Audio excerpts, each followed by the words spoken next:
Ladies and gentlemen, welcome to the 9 p.m. English News Edition brought to you live from RTD channel. The top stories of tonight are: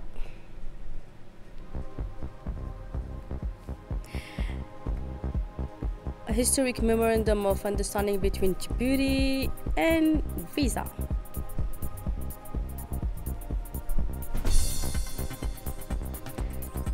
Trips like no other in a rare and joyful event. Dar Hanan Hospital witnessed this event this morning. And on the international scene, a million souls refuse exile in Gaza City. Welcome back in our newsroom. The Speaker of the National Assembly, Dileta Mohamed Dileta, met this morning, Wednesday, with the newly appointed Ambassador of the Kingdom of Saudi Arabia to Djibouti, Matrik Abdullah Matrik. The meeting, held in a spirit of fraternity and cordiality, highlighted the strong and historic ties of friendship and cooperation between the two countries, rooted in deep cultural and religious bonds. Both sides discussed ways and means to strengthen parliamentary cooperation, particularly through the activation of friendship groups between the National Assembly of Djibouti and the Consultative Assembly known as the Masjid al-Shura. The president of the parliamentary expressed his full support to the Saudi Arabia ambassador as he takes up his mission in the Republic of Djibouti. Still with the national news, Djibouti reaffirms a commitment to Africa's economic integration. The meeting of commerce, the Minister of Commerce and Tourism, Mohamed Morsa Madiriye, led a Djiboutian delegation to Cairo, Egypt, to attend the fourth ministerial retreat and the 17th meeting of the Councils of Ministers of the African Continental Free Trade Area, held on September 15 and 16, 2025. The delegation included a representative from the Ministry and the Djibouti Office of Industrial and Commercial Properties, ADPIC. The session, chaired by Egypt's Minister of Investment and Foreign Trade, Hassan Al-Khatib, brought together several ministers and Secretary General of the AFCFTA, Wamkele Mene. Discussion focused on current geopolitical challenges, ongoing negotiations on rules of origin, and key topics such as trade in services. Now, this strategic partnership signed between Mini and Visa to drive Djibouti's digital growth. The Ministry of Digital Economy and Innovation, Visa, the global leader in digital payments, have signed a memorandum of understanding to establish a strategic partnership aimed at accelerating Djibouti's digital transformation. The signing ceremony took place under the patronage of Minister Mariam Hamadou, with the participation of Visa's regional vice president for the CMEA region. This agreement aligns with Mini's ongoing flagship initiatives such as the National Smart Wallet and the Digital One-Stop Shop platform. And now, this remarkable event at Dar Hanan Hospital, two sets of triplets born just days apart. An extraordinary and joyful event recently unfolded at the Dar Hanan University Hospital Center in Djibouti. Two successive births of triplets by cesarean section just days apart. The first set of triplets, all boys, were named Ismail, Omar, and Gile in tribute to the President of the Republic. And a few days later, another cesarean delivery brought a girl and two boys into the world, with the names honoring the First Lady of the country. Since the start of 2025, the hospital has already recorded 3 cases of triplets, an exceptional occurrence that had delighted the families involved. Thanks to the expertise of Dr. Abdullah Ibrahim Barre and his dedicated team, both mothers and all 6 newborns are in good health, reflecting the impressive progress of Djibouti's healthcare sector. Now, this meeting held on the presentation of Djibouti's port pollution response plan. The Ministry of Environment and Sustainable Development held a meeting today to present the port pollution response plan with a particular focus on combating marine pollution caused by hydrocarbons. The initiative is part of the government's broader efforts to strengthen prevention and response mechanism to pollution risk, especially in port areas that are heavily impacted by maritime and commercial activities. The meeting brought together key institutional, economic and social stakeholders, emphasizing the need for a collective and inclusive approach. Discussion also highlighted the critical importance of protecting coastal areas and marine ecosystems, which are vital assets for the country's sustainable development. The ministry did not fail to reaffirm its commitment to safeguarding these fragile environments, both for public health and for the advancement of a sustainable blue economy that creates jobs and ensures national environmental security. This plan represents a proactive step toward improving maritime resilience and environmental governance. UNHCR Regional Director commends Djibouti's leadership on refugee protection and inclusion. From September 15 to 16, 2025, Mr. Mamadou Diane Baldi, Regional Director of the United Nations High Commissioner for Refugees for East Africa, the Horn of Africa, and the Great Lakes, visited the Republic of Djibouti. The visit aims to commend Djibouti for its notable achievement in refugee protection, inclusion, international systems, and progress toward durable solutions in line with its commitment under the Global Compact on Refugees. It also serves an opportunity to engage with the national authorities and bilateral and multilateral partners on refugee-related challenges and holistic empowerment-focused solutions.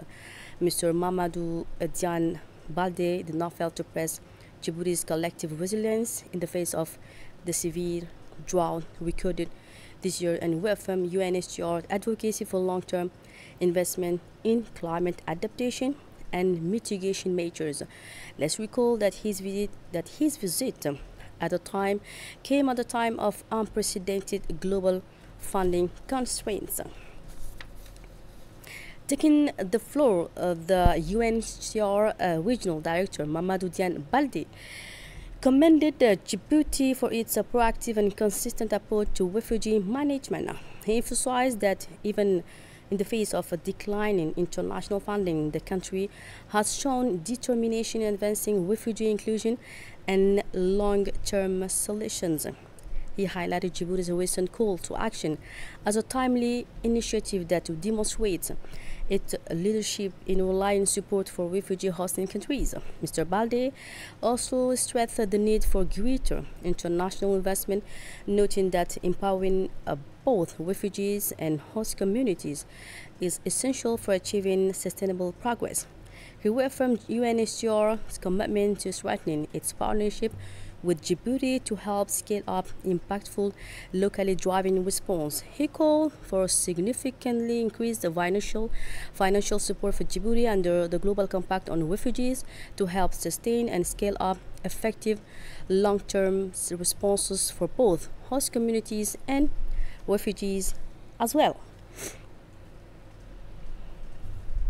Moving on now to Al Sabih region, recognition certificates awarded to Coast Guard healthcare workers. On Tuesday, September 16, 2025, a ceremony was held at the Al Sabih Regional Hospital to honor 8 nurses and healthcare assistants from the Djiboutian Coast Guard who have been deployed for a year to support local health services. The event, chaired by the Coast Guard Commander Colonel Wais Omar Bakure, brought together regional authorities, including Prefect Abdul Malik Mohamed Banoita, Regional Council President Charmaki Hassan Alali, and Hospital Director Mohamed Miguel Hassan. The speeches praised the professionalism and dedication of the medical staff, whose efforts have improved access to care and strengthened the hospital's capacity. Colonel Wais Omar Baqure reaffirms the Coast Guard commitment to continue its social support activities for local communities beyond its maritime duties. The ceremony ended in an atmosphere of gratitude, reflecting the strong cooperation between the Coast Guard and local authorities of Al Sabih regions.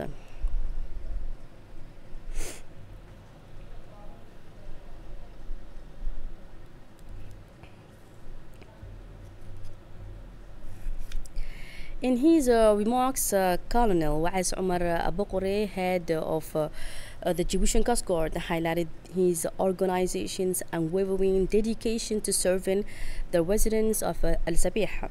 He pointed out that the Coast Guard's role extends far beyond maritime security, actively engaging in social initiatives that support local communities.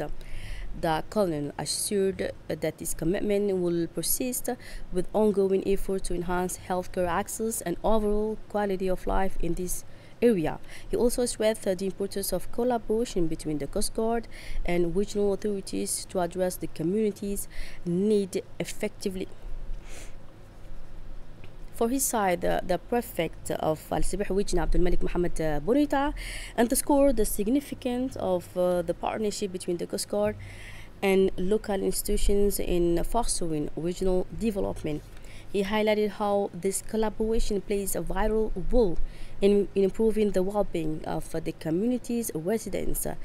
The prefect emphasized that such joint efforts are essential for driving sustainable progress and enhancing public services in the area. He concluded by expressing his confidence that this strong cooperation will continue to yield positive outcomes for the people of Al Sabih. Moving on to the next story, strong police and customs operations in Muluda to combat smuggling.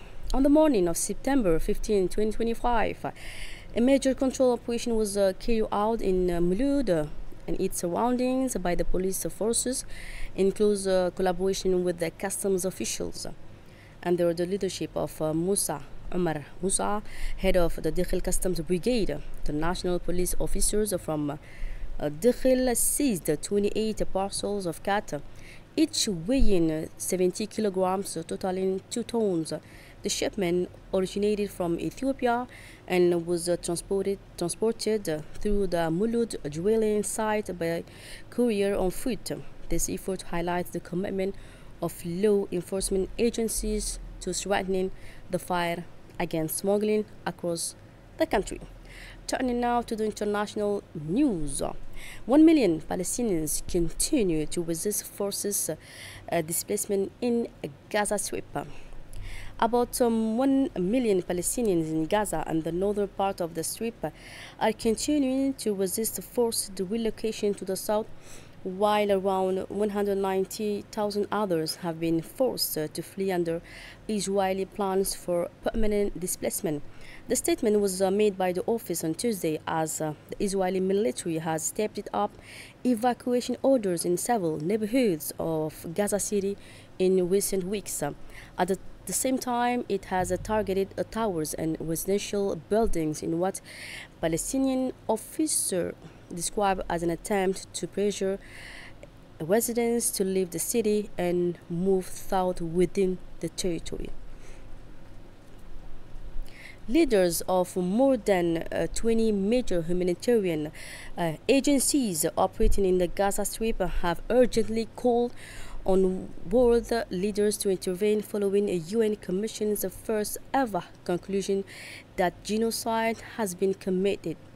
In a letter, these leaders urge all UN member states to act in accordance within the organization mandate established 8 years ago. They stated that the situation in Gaza is not only an unprecedented humanitarian disaster, But the finding of the UN inquiry now confirm genocide. They added that the inhuman conditions in Gaza are unbearable, with horrific deaths and immense suffering witnessed among the Palestinian people. On Tuesday, UN Secretary General Antonio Guterres announced that he will refer the grave situation in Gaza and the West Bank to the International Criminal Court. And finally, the World Trade Organization has marked the entry into force of its first multilateral agreement focused on environmental sustainability. The agreement on fisheries subsidies, ratified by over two-thirds of its members, the agreement aims to ban the most harmful government subsidies that contribute to overfishing and the depletion of marine stocks.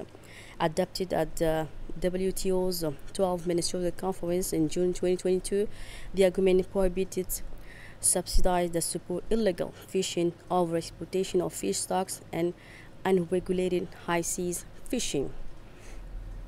So that's it for the news. Thanks for being with us and have a good time.